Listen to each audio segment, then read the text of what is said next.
ನಮಸ್ಕಾರ ಶ್ರೋತೃ ಬಂಧುಗಳಿಗೆ. ಇವತ್ತಿನ ದಿವಸ ಡಿ ವಿ ಜಿಯವರು ಬರೆದಿರುವಂಥ ಒಂದೆರಡು ಕಗ್ಗಗಳನ್ನು ವ್ಯಾಖ್ಯಾನ ಮಾಡೋ ಜೊತೆಗೆ ಒಂದಿಷ್ಟು ನಿಮ್ಮ ಜೊತೆ ಸಮಯವನ್ನು ಕಳಿತೀನಿ. ತಾವೆಲ್ಲರೂ ಪ್ರತಿಯೊಂದು ಶಬ್ದದ ಮೇಲೆ ಗಮನವಿಟ್ಟು ಕೇಳಿದಾಗ ಕಗ್ಗ ನಮಗೆ ಅರ್ಥವಾಗ್ತಾ ಹೋಗ್ತದೆ. ಇವತ್ತು ಮನುಷ್ಯ ಸಂತೋಷದಿಂದ ಇರ್ತಾನೆ ಇಲ್ಲ. ಅದಕ್ಕಾಗಿ ಅವ್ರು ಹೇಳ್ತಾರೆ ಒಂದು ಕಗ್ಗದಲ್ಲಿ, ನಗು ನಗುವ ಕಣ್ಗಳಿಗೆ ಹೊಗೆಯ ನೂದಲು ಬೇಡ, ಜಗವ ಸುಡುಗಾಡವೆನ್ನುವ ಕಟು ತಪಸ್ಸು ಬೇಡ, ಮಗು ತಾಯ್ತಂದೆ ಕಣ್ಮುಂದೆ ನಡೆವಂತೆ ನಡೆ, ಮಿಗೆ ಚಿಂತೆ ತಲೆಹರಟೆ ಮಂಕುತಿಮ್ಮ ಅಂತ ಹೇಳ್ತಾರೆ. ನಗು ನಗುವ ಕಣ್ಗಳಿಗೆ ಹೊಗೆಯ ನೂದಲು ಬೇಡ, ಜಗವ ಸುಡುಗಾಡವೆನ್ನುವ ಕಟು ತಪಸ್ಸು ಬೇಡ, ಮಗುವು ತಾಯಿ ತಂದೆ ಕಣ್ಮುಂದೆ ನಡೆವಂತೆ ನಡೆ, ಮಿಗೆ ಚಿಂತೆ ತಲೆ ಹರಟೆ ಮಂಕುತಿಮ್ಮ. ಪ್ರತಿಯೊಂದು ವಾಕ್ಯವನ್ನು ನೋಡ್ರಿ ನೀವು. ನಗು ನಗುವ ಕಣ್ಗಳಿಗೆ ಹೊಗೆಯ ನೂದಲು ಬೇಡ.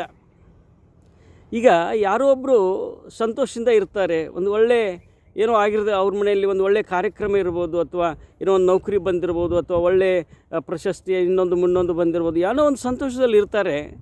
ಆದರೆ ಅದನ್ನು ನೋಡಿ ಇನ್ನೊಬ್ಬರು ಹೊಟ್ಟೆ ಉರ್ಕೋತಾರಲ್ಲ, ಯಾಕೆ? ನಗು ನಗುವ ಅವರ ನಗೆಯನ್ನು ನೀನು ಅಪಹರಿಸ್ಲಿಕ್ಕೆ ಹೋಗಬೇಡ, ಅವ್ರ ಸಂತೋಷದಲ್ಲಿ ನೀನು ಭಾಗಿಯಾಗು ಅಂತ ಹೇಳ್ತಾರೆ ಡಿ ವಿ ಜಿಯವರು. ನಗು ನಗುವ ಕಣ್ಗಳಿಗೆ ಹೊಗೆಯನ್ನು ಊದಲು ಬೇಡ,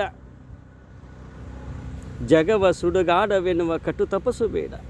ಏನಪ್ಪ ಈ ಜಗತ್ತು? ವನ ಸುಡುಗಾಡಿದ ಅಂತಿಸಿಂದ ಕಠಿಣವಾಗಿ ನೀನು ಆ ಸಮಾಜ ಜೊತೆಗೆ ಬೆರಿಬೇಡ, ಮೃದುವಾಗಿರು, ಹೂವಿನ ಹಾಗೆ ಮೃದುವಾಗಿರು. ಅದಕ್ಕೆ ಜಗವ ಸುಡುಗಾಡವೆನ್ನುವ ಕಟು ತಪಸ್ಸು ಬೇಡ, ಮಗುವು ತಾಯಿ ತಂದೆ ಕಣ್ಮುಂದೆ ನಡೆವಂತೆ ನಡೆ. ನೋಡಿ, ಒಂದು ಮಗು ಹಾಗೆ ತಂದೆ ತಾಯಿ ಮುಂದೆ ಆಟ ಆಡ್ತಿರ್ತದೆ ನೋಡಿರಿ. ಇವ್ರು ಯಾವುದೇ ಕೆಲಸ ಮಾಡ್ತಿರ್ತಾರೆ, ಆ ಮಗು ಯಾವುದೇ ಭಯ ಇರೋದಿಲ್ಲ, ಭೀತಿ ಇರೋದಿಲ್ಲ. ಎಷ್ಟು ಚಂದ ಮಕ್ಕಳು ಆಟ ಆಡ್ತಿರ್ತಾವಲ್ಲ ತಾಯಿ ತಂದೆ ಮುಂದೆ. ನಾವು ಕೂಡ ಭಗವಂತ ಅನ್ನುವಂಥ ತಂದೆ ಇದ್ದಂತ ನಾವು ಯಾಕೆ ತಿಳ್ಕೊಬಾರ್ದು? ಭಗವಂತ ಒಬ್ಬ ಇದ್ದಾನೆ, ಅವನ ಮಕ್ಕಳು ನಾವೆಲ್ಲ.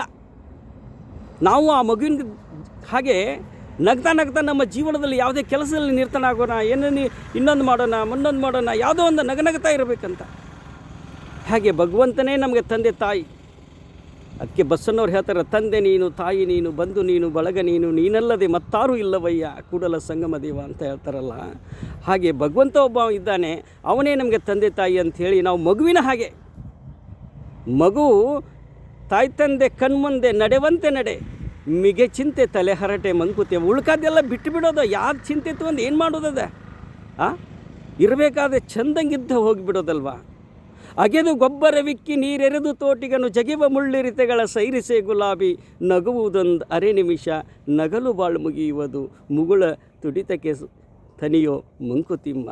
ಅಗೆದು ಗೊಬ್ಬರವಿಕ್ಕಿ ನೀರೆರೆದು ತೋಟಿಗನು ಜಗಿವ ಮುಳ್ಳಿರಿತಗಳ ಸೈರಿಸೆ ಗುಲಾಬಿ, ನಗುವುದೊಂದು ಅರೆ ನಿಮಿಷ ನಗಲು ಬಾಳು ಮುಗಿಯುವುದು, ಮುಗುಳ ತುಡಿತಕ್ಕೆ ತನಿಯೋ ಮಂಕುತಿಮ್ಮ.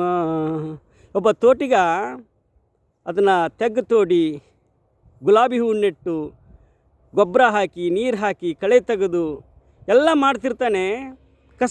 ಕಳೆ ತೆಗಿಬೇಕಾದ್ರೆ ಆ ಗುಲಾಬಿ ಹೂವಿಗೆ ಮುಳ್ಳಿರ್ತಾವೆ, ಚುಸ್ತವೆ, ಆದರೂ ಸುಮ್ಮ ಕುಂದಿರ್ತಾನೆ ಅವನು. ಯಾಕಂತಂದರೆ ಎಂದೋ ಒಂದು ದಿವಸ ಇದು ಹೂ ಬಿಡುತ್ತೆ ಅಂಥೇಳಿ. ಆದರೆ ಸಮಯ ಕಳೆದಾಗೆ ಮುಂದೆ ಹೂ ತಳೆದಾಗ ಆ ಹೂವು ಒಂದೇ ದಿನ ಅದರ ಆವಿಷ್ಯ, ಅರ್ಧ ದಿವಸನೇ ನಗ್ತಿಲ್ಲೋ ಅದ್ರ ಭಾಳ ಮುಗಿದು ಹೋಗಿಬಿಡ್ತೀವಿ. ಆದರೆ ಮನುಷ್ಯ ನಿನಗೆ ಇಷ್ಟು ವರ್ಷ ಆಯುಷ್ಯ ಕೊಟ್ಟಿದ್ದಾನೆ. ಆ ಹೂವಿನ ಹಾಗೆ ನೋಡಿ, ಹೂ ನೋಡಿ ಮುಂಜಾನೆ ಪ್ರಾತಃ ಕಾಲದಲ್ಲಿ ಮೌನವಾಗಿ ಸುಗಂಧ ದ್ರವ್ಯವನ್ನು ಬೀರ್ತಾ ಅರಳ್ತಾ ತನ್ನ ಸೇವೆಯನ್ನು ಮಾಡಿ ಬಿದ್ದು ಹೋಗಿಬಿಡ್ತದೆ. ಯಾರೂ ಅದನ್ನು ಕೇಳೋದಿಲ್ಲ. ಆದರೆ ಆ ಒಂದು ಮುಗುಳು ನಗೆಗೆ ನಾವು ಯಾಕೆ ತನಿಬಾರ್ದು? ಆ ಹೂವು ತಾನು ಮುಗಿದಿಲ್ಲ, ತನ್ನ ಜೀವನವನ್ನು ಮುಗಿಸಿಬಿಡ್ತದೆ. ನಮಗೆ ಇಷ್ಟು ವರ್ಷ ಆಯುಷ್ಯ ಕೊಟ್ಟಿದ್ದಾನೆ, ನಾವು 3 ಹೊತ್ತು ಮುಖವನ್ನು ಸಿಂಗರಿಸ್ಕೊಂಡೇ ಇರ್ತೀವಲ್ಲ. ಅದಕ್ಕೆ ಡಿ ವಿ ಜಿಯವರು ಹೇಳ್ತಾರೆ, ನಗು ನಗುವ ಕಣ್ಗಳಿಗೆ ಹೊಗೆಯ ನೂದಲು ಬೇಡ, ಜಗವ ಸುಡುಗಾಡವೆನ್ನುವ ಕಟು ತಪಸ್ಸು ಬೇಡ, ಮಗು ತಾಯಿ ತಂದೆ ಕಣ್ಮುಂದೆ ನಡೆವಂತೆ ನಡೆ, ಮಿಗೆ ಚಿಂತೆ ತಲೆ ಹರಟೆ ಮಂಕುತಿಮ್ಮ. ಅಗೆದು ಗೊಬ್ಬರವಿಕ್ಕಿ ನೀರೆರೆದು ತೋಟಿಗನು ಜಗಿವ ಮುಳ್ಳಿರಿತಗಳ ಸೈರಿಸೆ ಗುಲಾಬಿ. ನಗುವುದೊಂದು ಅರೆ ನಿಮಿಷ ನಗಲು ಬಾಳ್ ಮುಗಿಯುವುದು ಮುಗುಳ ತುಡಿತಕ್ಕೆ ತಣಿಯೋ ಮಂಕುತಿಮ್ಮ. ಅದು 2 ಕಗ್ಗಳೆಯನ್ನು ನಿಮ್ಮ ಜೊತೆ ವ್ಯಾಖ್ಯಾನ ಮಾಡಿದ್ದು ಭಾಳ ಸಂತೋಷ ಆಯಿತು. ನೀವು ಇದನ್ನು ಕೇಳಿ ಸ್ವಲ್ಪ ಪ್ರತಿಯೊಂದು ಶಬ್ದವನ್ನು ನೀವು ಅದನ್ನು ಹೊಕ್ಕು ನೋಡಿದಾಗ ಅದರ ಅರ್ಥ ನಿಮಗೆ ಗೊತ್ತಾಗ್ತದೆ ಕ್ರಮೇಣ. ಅಲ್ಲಿಗೆ ಈ ಒಂದು ವಿಚಾರ ಈ ಒಂದು ಏನು ಮಾತನ್ನು ನಾನು ಇಲ್ಲಿಗೆ ವಿರಾಮ ಮಾಡಿಕೊಂಡು ಮುಂದಿನ ಕಗ್ಗದಲ್ಲಿ ಮತ್ತೆ ಸಿಗ್ತೀನಿ ಅನ್ನುವಂಥ ಮಾತನ್ನು ಹೇಳಿ ಪೂರ್ಣ ವಿರಾಮ ಕೊಡ್ತೇನೆ. ನಮಸ್ಕಾರ.